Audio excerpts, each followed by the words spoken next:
Assalamualaikum warahmatullahi wabarakatuh. Waalaikumsalam warahmatullahi wabarakatuh. Bismillah, alhamdulillah, sholli wa sallim ala rasulillah wa ala alihi wa ba'du. Alhamdulillah, pada hari ini kita bisa berkumpul di ruang guru SD Sukanagri dalam rangka kegiatan pengimbasan hasil pelatihan pembelajaran mendalam yang saya dan rekan saya juga berarti kemarin dilaksanakan selama kurang lebih 5 hari. Pada hari ini kami akan menyampaikan apa yang sudah kami serap hasil dari transfer ilmu yang disampaikan oleh para fasilitator selama 5 hari ini. Apa yang disampaikan sesuai dengan hasil laporan kami dari apa yang telah disampaikan selama mungkin 1. Dan hari ini adalah kita akan melakukan pembahasan. Untuk yang pertama mungkin kita buka dulu acara ini dengan bacaan basmalah. Bismillahirrahmanirrahim. Alhamdulillah, untuk pembukaan kita buka dengan bacaan basmalah. Selanjutnya saya juga berterima kasih kepada Ibu dan Bapak Guru rekan yang sudah berkenan untuk mengikuti kegiatan ini dan menyempatkan waktu untuk berkolaborasi dengan kami dalam kegiatan pembahasan. Untuk selanjutnya penyampaian materi yang akan disampaikan nanti oleh rekan saya Ibu Dewi Prawati dan juga saya. Pertama nanti disampaikan oleh Ibu Prawati. Untuk waktu dan kesempatan dipersilakan kepada Ibu Prawati.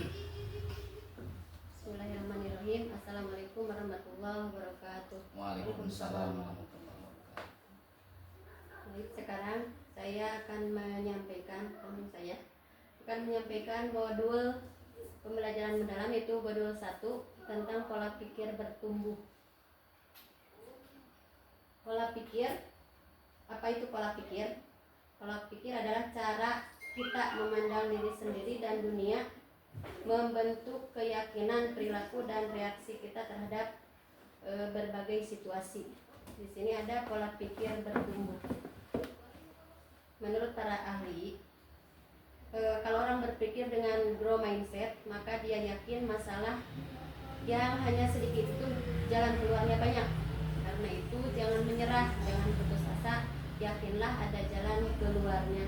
Itu menurut Profesor Abdul Mukti, yaitu Menteri Pendidikan. Selanjutnya konsep pola pikir. Konsep pola pikir adalah segalanya. Jadi pola pikir akan mendikte tindakan yang dilakukan serta akan menentukan hasil yang diperoleh. Ada pola pikir, ada tindakan, ada hasilnya. Jenis-jenis pola pikir ada 2, yaitu pola pikir bertumbuh dan pola pikir tetap, growth mindset dan fixed mindset.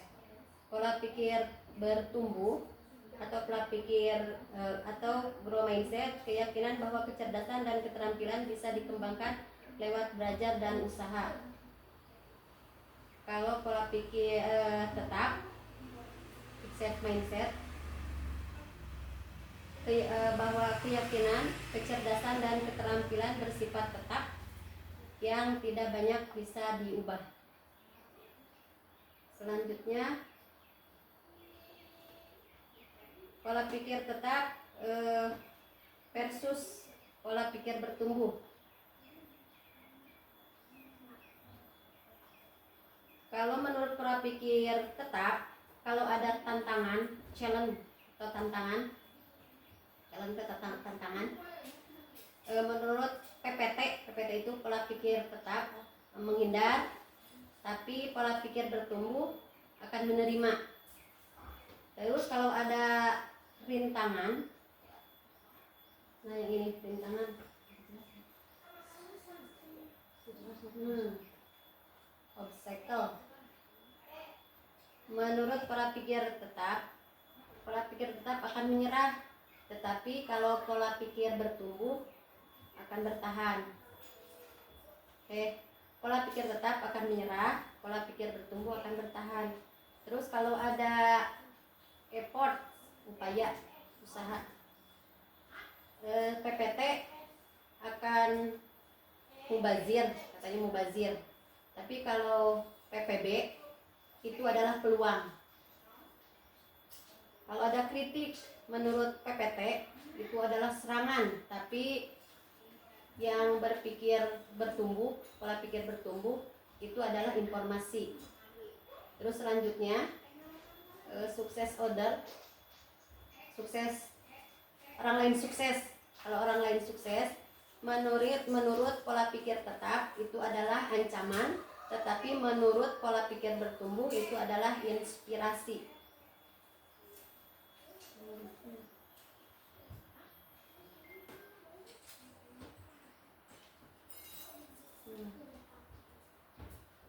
Pola pikir tetap menuju pola pikir bertumbuh.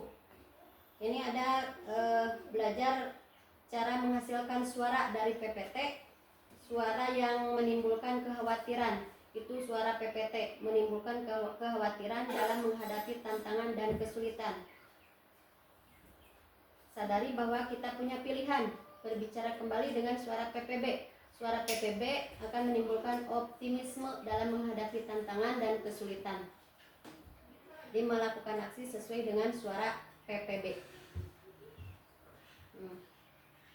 Ini suara PPT dan suara PPB. Contohnya, kalau saya gagal, berarti saya tidak mampu. Itu menurut suara PPT. Kalau menurut suara PPB-nya, kalau saya gagal berarti saya harus belajar lalu mencoba lagi. Contoh selanjutnya, saya akan menolak saat menerima tugas yang belum pernah saya kerjakan sebab resiko untuk gagal akan besar. Itu menurut suara PPT. Menurut suara PPB, saya akan menerima pekerjaan yang belum pernah saya kerjakan sebab itu adalah peluang untuk belajar dan mengembangkan potensi diri. Dan selanjutnya dan seterusnya bisa dibaca.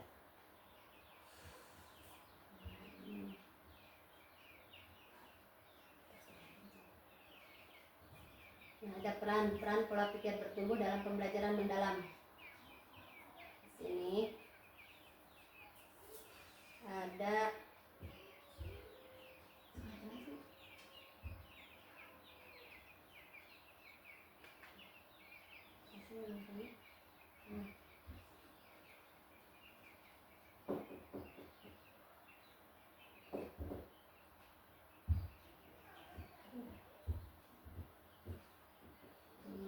prinsip pembelajaran.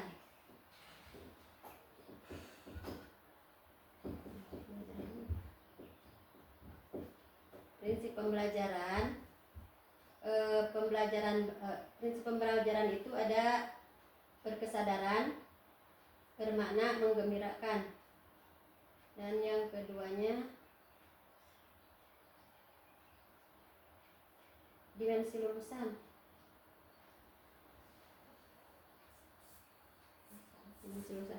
Dimensi lulusan ada 8 kalau tidak salah ya, 8. Terus pengalaman belajar, dimensi lulusan itu ada keimanan dan ketakwaan, bernalar kritis, kewarganegaraan, kolaborasi, keaktifan, kesehatan, kemandirian, komunikasi. Terus ada pengalaman belajar. Pengalaman belajar itu memahami, mengaplikasikan, merefleksi. Terus perangkat pembelajarannya, lingkungan pembelajaran, praktik pedagogis, lingkungan pembelajaran, kemitraan, pemanfaatan digital. Nah, ini peran pola pikir bertumbuh, perangkat pembelajaran. Di sini ada praktik pedagogis, lingkungan pembelajaran, kemitraan, pembelajaran, pemanfaatan digital. Pengalaman belajarnya memahami, mengaplikasikan, merefleksi. Ini ada keterangannya. kami dalam proses memahami murid sering berhadapan dengan berbagai tantangan dan kesulitan sehingga butuh PPB agar mereka mau bertahan serta terus mencoba. Terus mengaplikasikan dalam tahap ini penalaran kritis dan kreativitas sangat dibutuhkan sebab menghubungkan materi dengan kehidupan khususnya untuk pemecahan masalah nyata yang butuh PPB agar murid tidak takut dengan berbagai kendala yang terjadi. Merefleksi. Dalam tahap ini peran PPB sangat besar sebab murid akan diajak untuk memahami apa tujuan dari pembelajaran ini dan sejauh mana tujuan ini telah tercapai serta mengeksplorasi kekuatan, tantangan, dan mencari area yang perlu diperbaiki. Selanjutnya, prinsip pembelajaran. Berkesadaran, bermakna, dan menggembirakan. Berkesadaran dengan PPB, murid akan sadar bahwa belajar adalah sebuah proses yang di dalamnya akan selalu ada tantangan, hambatan, dan kesulitan yang harus dihadapi. Bahkan seringkali murid melakukan kesalahan, bahkan mengalami kegagalan agar terbentuk learning mindset. Bermakna, peran PPB agar seorang bisa menjadi pembelajar sepanjang hayat yang berguna dalam menghadapi berbagai kendala. Itu dianggap sebagai sebuah peluang untuk memperoleh pengetahuan dan keterampilan yang berguna. Menggembirakan, pembelajaran yang menggembirakan membutuhkan PPB agar bisa tercipta suasana belajar yang positif dan menantang serta menyenangkan dan memotivasi dan siap menghadapi tantangan. Mungkin itu yang bisa saya sampaikan. Terima kasih. Kalau ada tanggapan boleh diutarakan. Assalamualaikum warahmatullahi wabarakatuh. Kalau ada tanggapan, silakan. Ya. Baik, terima kasih atas waktunya Bapak dan Ibu. Mungkin dari pola pikir tersebut saya menanggapi tentang pola pikir tetap ya. Pola pikir tetap itu mungkin mendekatnya ke monotonnya tentang pola pikir yang mungkin tidak bisa digunakan dalam ruang lingkup publik mungkin gitu ya Bu. Kemudian pola pikir berkembang. Pola pikir berkembang itu mungkin ketika saya pribadi mendengar pola pikir berkembang itu mendekatnya tentang positif dalam berpikir itu. Jadi dari pola pikir tetap dan berkembang itu memiliki satu sisi pro dan kontra mungkin Bapak ya, begitu. Mungkin itu saja yang bisa saya tanggapi. Kurang dan lebihnya mohon maaf. Terima kasih. Wassalamualaikum warahmatullahi wabarakatuh. Waalaikumsalam. Terima kasih kepada Pak Dede yang sudah menanggapi apa yang sudah disampaikan. Atau mungkin Ibu mau. Terima kasih atas tanggapannya. Ya, selanjutnya barusan penyampaian materi dari Ibu Dewi tentang yang pertama yaitu apa tadi, pola pikir atau mindset. Ya. Selanjutnya untuk yang selanjutnya di modul 2 saya akan menyampaikan tentang pembelajaran mendalam. Masih berkaitan dengan tadi yang sudah disampaikan bahwa pola pikir tetap dan pola pikir bertumbuh itu berbeda ya. Tetap itu tidak menerima, salah satunya tidak menerima perubahan. Pola pikir bertumbuh terbuka dengan perubahan lebih maju dan lebih baik. Nah, berkaitan dengan hal itu maka pemerintah menyampaikan atau meluncurkan pendekatan pembelajaran melalui pembelajaran dengan tujuan pembelajaran mendalam ini adanya inovasi baru tentang pembelajaran mendalam.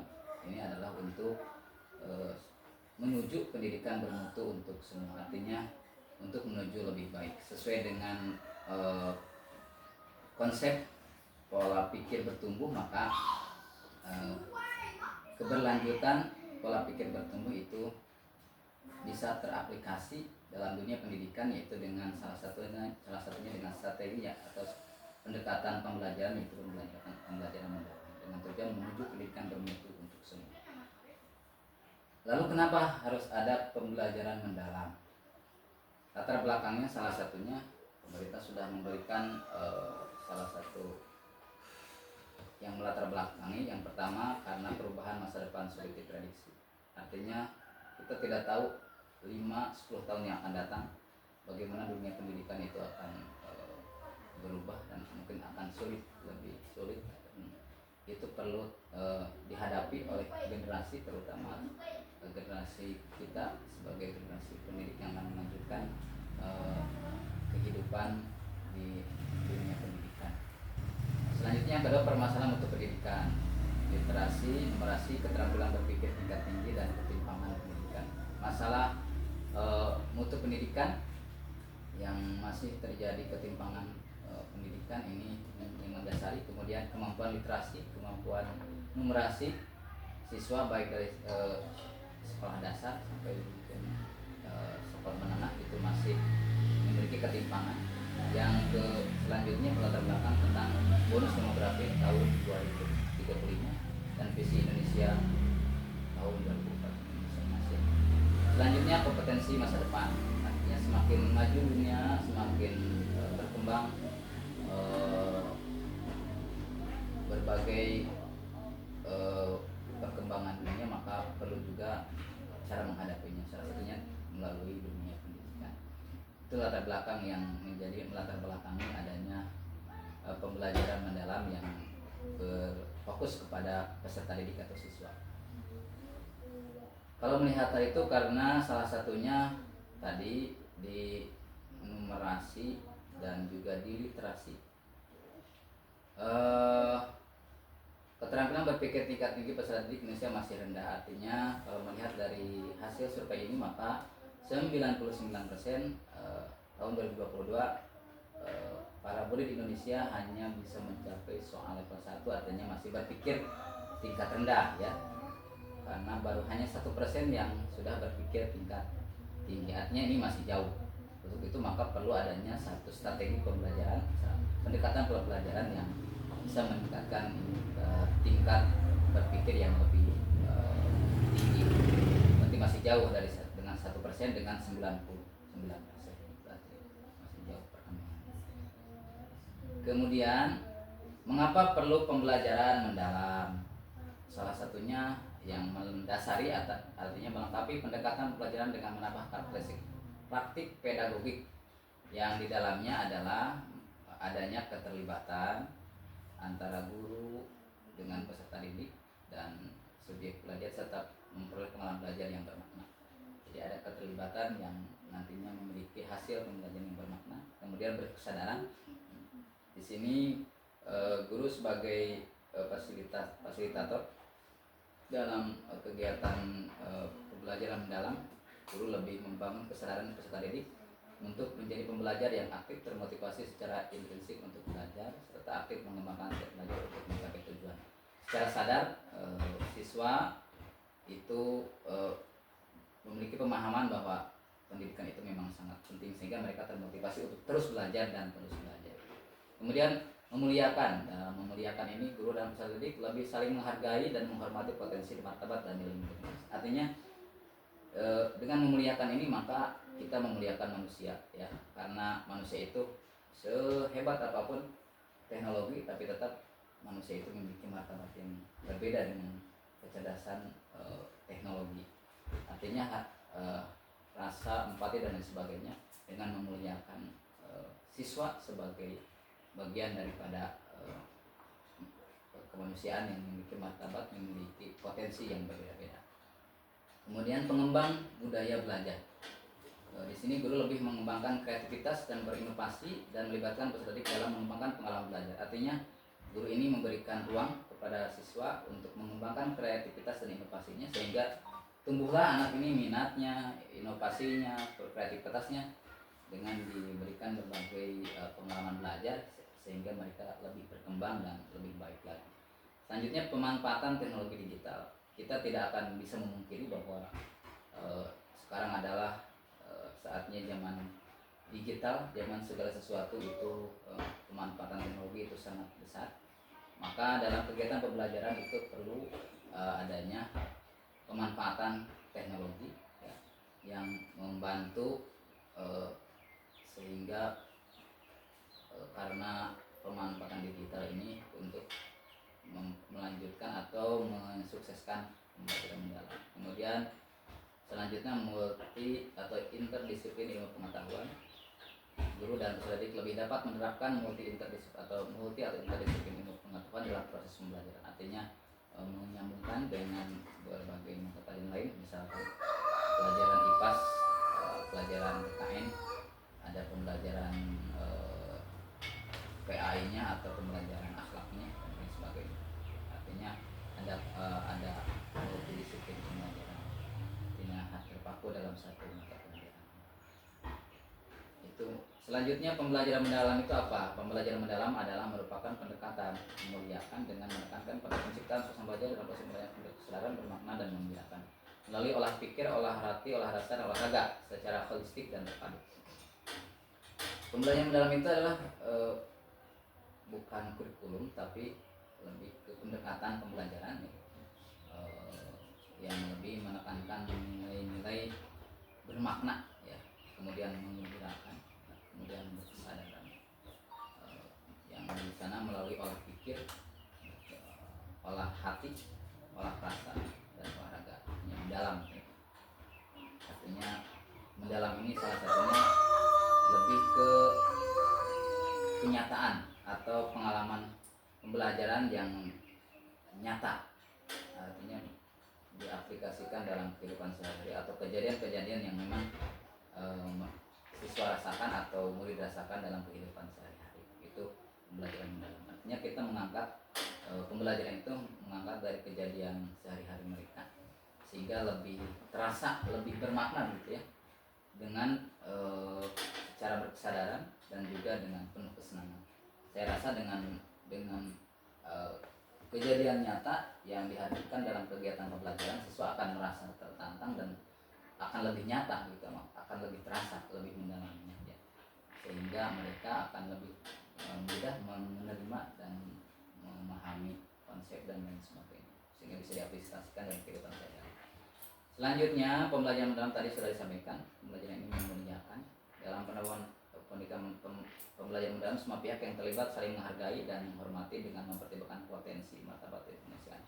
Artinya tadi pembelajaran mendalam itu memiliki prinsip berkesadaran, bermakna, membedakan, tadi sudah disampaikan oleh. Kemudian di sana ada olah pikir. Dalam berkesadaran itu tentu ada olah pikir, ada olah rasa, olah hati, dan olah olahraga. Artinya ada kegiatan fisik untuk mewujudkan 8 dimensi urusan. Ini pembelajaran mendalam itu memiliki 3 prinsip. Tadi sudah disampaikan, berkesadaran, bermakna, menggembirakan. Berkesadaran artinya sadar tentang perlunya menjadi pembelajaran yang aktif untuk merefleksi diri, kemudian memahami tujuan pembelajaran, termotivasi, dan mengembangkan strategi pelajaran untuk mencapai tujuan. Bermakna artinya sesuai dengan kehidupan nyata ya. Menggembirakan artinya mengembangkan pembelajaran yang positif, menyenangkan, menantang, memotivasi sehingga mereka senang. Artinya tidak bosan lah, tidak gimana ya maksudnya, belajar teh jenuh enggak. Jadi harus anak menjadi semangat dan senang sehingga timbul kesenangan ini dari menjadi belajar yang positif. Kemudian pembelajaran mendalam ini ya tadi olah pikir, olah rasa, olah hati, olahraga ini untuk mengembangkan ini karena manusia ini sudah memiliki ini ya, memiliki dasar, memiliki pikir. Manusia itu karena Allah ciptakan itu adalah memiliki akal. Berarti mengolah pikir ini tadi dari PPT ke PPB. Olah hati manusia ini yang membedakan manusia dengan makhluk lain, karena manusia memiliki hati sehingga hati ini bisa menjadi rasa dan menggerakkan tubuh ini yang dipelajari atau yang dikembangkan ya. Mengembangkan merupakan proses pendidikan yang berfokus pada pengasahan akal budi dan kemampuan kognitif serta kemampuan untuk memahami, menganalisa, dan menyelesaikan masalah. Olah hati adalah proses pendidikan untuk mengasah kepekaan batin, membentuk budi pekerti serta menanamkan nilai-nilai moral dan spiritual. Ini arti ke spiritualnya di sini, ke budi pekertinya di sini di olah hati. Olah rasa sebagai proses pendidikan yang bertujuan untuk mengembangkan kepekaan estetika, empati, dan kemampuan menghargai keindahan serta hubungan manusia. Ini untuk mengembangkan rasa empati, rasa ikut dalam kegiatan masyarakat, dalam kejadian-kejadian yang terjadi, sehingga tidak acuh ya, supaya anak itu tidak acuh, artinya dia peka terhadap kejadian dari dunia kenyataannya. Olahraga manusia tidak akan terlepas, kalau manusia hidup itu akan tidak terlepas dari ini ya, jasmani. Hati, pikir dan rasa mungkin akan bisa dikembangkan dengan optimal kalau ininya sehat ya. Maka perlu ada pengolahan jasmani, sehingga fisik yang sehat, kekuatan tubuh yang bagus ya, itu akan bisa mengembangkan ketika juga akan lebih optimal kalau ininya raganya, jasmaninya sehat ya. Karena dengan pikir yang, dengan tubuh yang sehat, maka akan berpikir yang lebih jernih, lebih baik, untuk mengembangkan PPB-nya lebih mudah. Ini pembelajaran mendalam itu ya, tadi ada dimensi profil lulusan, 8 itu prinsip pembelajaran, pengalaman belajar, kerangka pembelajaran. Ini sudah tadi disampaikan oleh Ibu Dewi. Ada 8 dimensi profil lulusan, ada keimanan dan ketakwaan, kewargaan, kreativitas, kemandirian, penanaman kritis, kolaborasi, kesehatan, dan komunikasi. Ada prinsip pembelajaran yang 3 itu ya, berkesadaran, bermakna, dan menggembirakan, atau disingkat jadi BBM,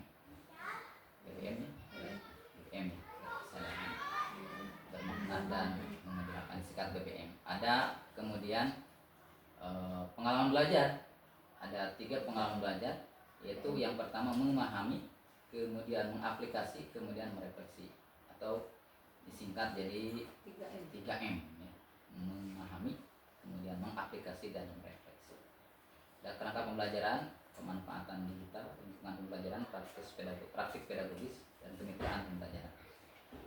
Itu selanjutnya, ini 8 dimensi tadi yang sudah disampaikan. Saya rasa sudah tadi, kalaupun tidak dipahami nanti bisa diulang ya. Ya 8 yang tadi sudah disampaikan. Kemudian ini prinsip ya, tadi berkesadaran. Salah satu contohnya ya, di berkesadaran itu siswa merasa nyaman atau merasa nyaman dalam kegiatan belajar, artinya ada kenyamanan dalam belajar. Kemudian kesadaran terhadap proses berpikir, itu salah satu. Bermakna artinya sesuai dengan kehidupan nyata, atau kemudian pembelajaran sepanjang hayat, artinya pentingnya pengetahuan itu tidak hanya terfokus di kelas, tidak hanya terfokus di dunia pendidikan secara formal, tetapi dia bisa belajar sepanjang hayat sampai dia masih hidup, sampai hayat, selama dia masih hidup dia merasa penting untuk menambah ilmu ini, untuk menentukan ini, kemudian bisa diaplikasikan dalam kehidupan sehari dan dimanfaatkan dalam kehidupan sehari. Mengembirakan salah satu lingkungan belajar yang interaktif, artinya tidak monoton, sehingga ada interaktif antara guru dan siswa, menyenangkan ya. Pengalaman belajar ada tadi memahami, mengaplikasi, dan merefleksi. Dalam pembelajaran mendalam itu ada inovasi baru ya. Biasanya kita kan kalau membuat apa itu, kata kerja itu ya, kata kerja dalam membuat pembelajaran, membuat rencana pembelajaran itu memakai taksonomi Bloom. Kalau di sini menggunakan taksonomi Solo ya.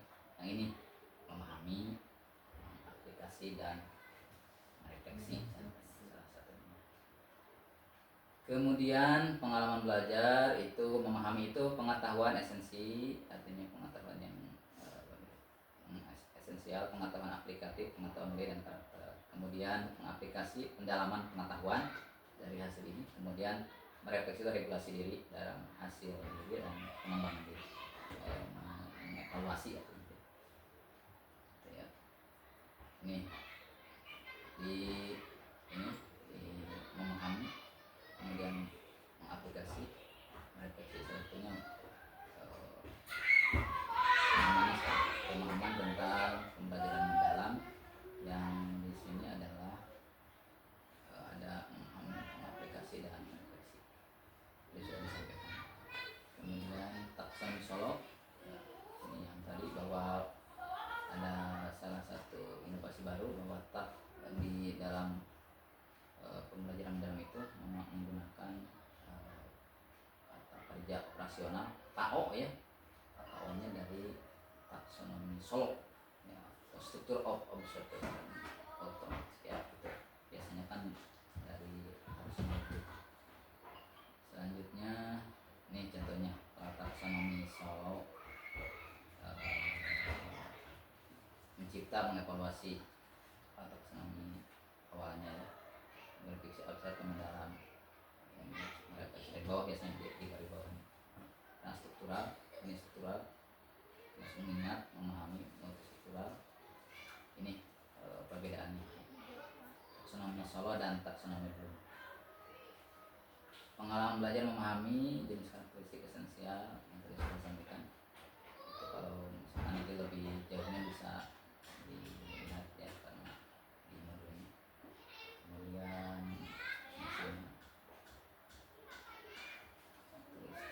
misalnya yang tadi sudah disampaikan.